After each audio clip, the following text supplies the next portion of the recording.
തദ്ദേശ സ്വയംഭരണ വകുപ്പ് മന്ത്രിയുമായിട്ടൊരു തുറന്ന കത്ത് പോലും നടന്നുകൊണ്ടിരിക്കുകയാണ്. ഇപ്പോൾ ഏറ്റവും ഒടുവിലായിട്ട് മന്ത്രി എഴുതിയിട്ടുള്ള കത്തിൽ പറയുന്നത് പ്രായോഗികമായിട്ടുള്ള ഒരു നിർദ്ദേശമൊന്നും അങ്ങയുടെ ഭാഗത്തുനിന്ന് ഉണ്ടായിട്ടില്ല എന്നുള്ളതാണ്.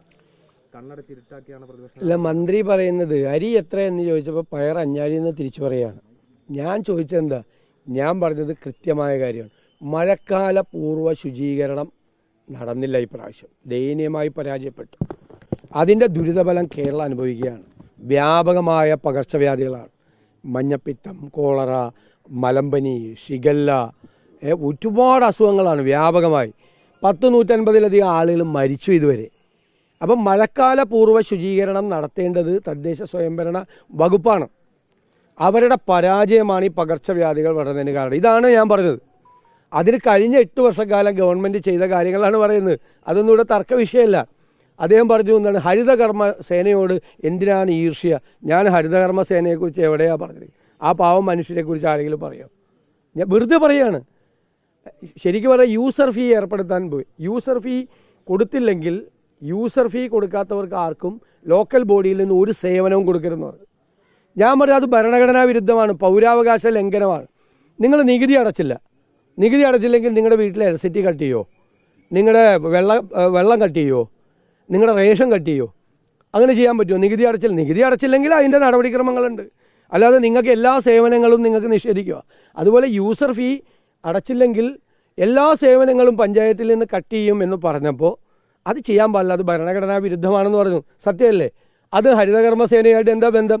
ഹരിതകർമ്മ സേനയോട് എന്തിനാ ഈർഷ്യ? ഹരിതകർമ്മ സേനയെക്കുറിച്ച് ഞാൻ ഒരു വാക്കും ഒരു സ്ഥലത്തും ഈ വർത്തമാനത്തിൽ എങ്ങും പറഞ്ഞിട്ടില്ല. നിങ്ങൾക്കറിയാലോ, നിങ്ങൾക്ക് അതിൻ്റെ രേഖകൾ കിട്ടുന്നത്. അത് കുശാഗ്ര ബുദ്ധിയാണ്. പറയാൻ മറുപടി ഇല്ലാതെ വന്നപ്പോൾ ഹരിതകർമ്മ സേനയെ പ്രതിപക്ഷ നേതാവ് പറഞ്ഞു. ഇത്രയും ബുദ്ധി കാണിച്ചിരുന്നെങ്കിൽ സ്വന്തം വകുപ്പ് കുറേ കൂടെ നന്നായിട്ട് കൊണ്ടുപോയിരുന്നു. അതാണ് എനിക്ക് പറയാനുള്ളത്. ഞങ്ങൾ ചോദ്യം ചെയ്യില്ല. ഒരു വകുപ്പിൽ തെറ്റ് ചെയ്യുമ്പോൾ മഴക്കാല പൂർവ്വ ശുചീകരണം നടക്കാതെ ആ വകുപ്പ് കുറ്റകരമായ അനാസ്ഥ കാട്ടി എന്ന് ഞങ്ങൾ പറയണ്ടേ? ഞങ്ങളുടെ ജോലി അതല്ലേ. അത് പറയുമ്പോൾ തെറ്റ് തിരുത്തണ്ടേ? തെറ്റ് തിരുത്തുന്നതിന് പകരം വേറെ കുറേ കാര്യങ്ങൾ ഇങ്ങനെ പറഞ്ഞുകൊണ്ടിരിക്കുകയാണ്. കഴിഞ്ഞ 8 കൊല്ലത്തെ കാര്യം പറയണമെങ്കിൽ അത് വേറെ ചർച്ച നടത്താം.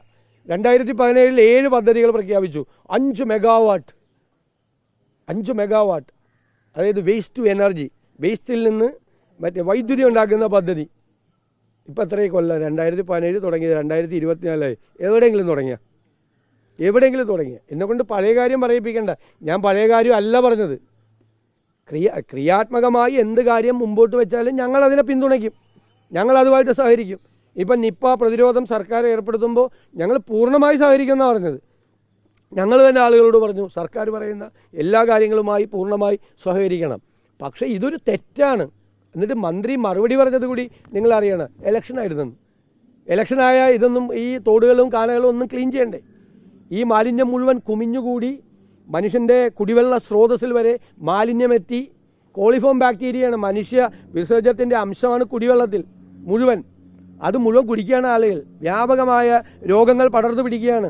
അതിൻ്റെ ഉത്തരവാദിത്തത്തിൽ നിന്ന് ഒഴിഞ്ഞു പോകാൻ നിങ്ങൾക്ക് കഴിയില്ല മന്ത്രി. അതുമാത്രമേ എനിക്ക് നിങ്ങളോട് പറയാനുള്ളൂ.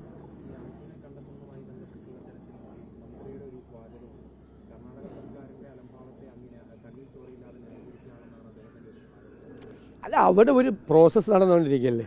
ഞാൻ പറഞ്ഞല്ലോ, ഇന്നാലും ഇവിടെ ദുരന്തം ഉണ്ടായില്ലേ, കവളപ്പാറ ഇല്ലേ? ആ ദുരന്തത്തിൽ എത്ര പേരുടെ ബോഡി കിട്ടിയിട്ടില്ല?